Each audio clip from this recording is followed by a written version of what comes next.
আসসালামু আলাইকুম সবাইকে। প্রতিবার রোজার আগেই মুড়ি ভাজা হয় বাসায়। তো এবারও তাই হচ্ছে। সবাই মুড়ি ভাজছিল, তাই আমি রান্নার দায়িত্বটা নিয়েছিলাম। আমি রান্নাবান্না করি আর বাবু শুধু আমাকে জ্বালাজালি করে। এমনি সময় জোর করেও কোলে নেওয়া যায় না, কিন্তু যখনই রান্নাবান্না করতে আসি তখনই ও আমার কোলে উঠতে চায়। ও আমার কোলে উঠে রান্নাবান্না দেখবে। আজকে দুপুরে ভালো মন্দ খাবারের আয়োজন ছিল। ডিমের কোরমাটা রান্না করার পরে বাবু আমার থেকে খুন্তিটা নিয়ে নিল। একদিন শুধু ওর সামনে খুন্তিটা একটু চেটে খেয়েছিলাম। এরপর থেকে যখনই রান্না শেষ করি তখন আমার থেকে ও খুন্তি নিয়ে চেটে চেটে খাবে। পোলাওটাও রান্না করা শেষ হয়ে গেছে। পোলাওতে একটু গাজরও কুচিয়ে দিয়েছিলাম।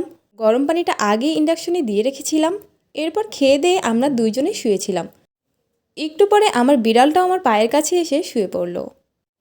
আমিও শখের বশে রাতের বেলা একটু ভাবলাম তাদেরকে সাহায্য করি। আমি চাল নাড়তেছি আর বাবু সেই শব্দে নাচতেছে। তবে চাল নাড়তে কিন্তু অনেক কষ্ট হয়। না নাড়লে তো বুঝতাম না সবাই কত কষ্ট করে। এক খোলা চাল নাড়াচাড়া করেই আমার হাতের অবস্থা বেহাল দশা। আমি চাল নাড়তেছিলাম আর বাবুও বাইরে এসে বসে বসে দুষ্টামি করছিল। একটু পরে আম্মু আবার গান গাচ্ছিল, বাবু আবার নাচতেছিল। তো সকালবেলা আমার আবার ইনকোর্স পরীক্ষা ছিল, আমি আবার চলে গেলাম কলেজে।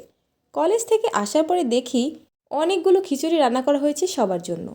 এসেই তো বাইরে বসে পড়লাম সবার সাথে একসাথে খাওয়ার জন্য। আজকের খিচুড়িটা কিন্তু অনেক বেশি মজার হয়েছে, আর সবার সাথে খেলে তো কোনো কথাই নেই। সব কিছুই অনেক বেশি মজা লাগে। 3 দিন ধরে মুড়ি ভাজতেছে, আজকেই শেষ দিন। আজকে ভাজলেই শেষ হয়ে যাবে। মুড়িটা ভাজার পরে যে একটা ঘ্রাণ হয় আমার কাছে কিন্তু অনেক বেশি ভালো লাগে। মোটা মুড়ি আর চিকন মুড়ি দুটোই কিন্তু ভাজা হচ্ছিল।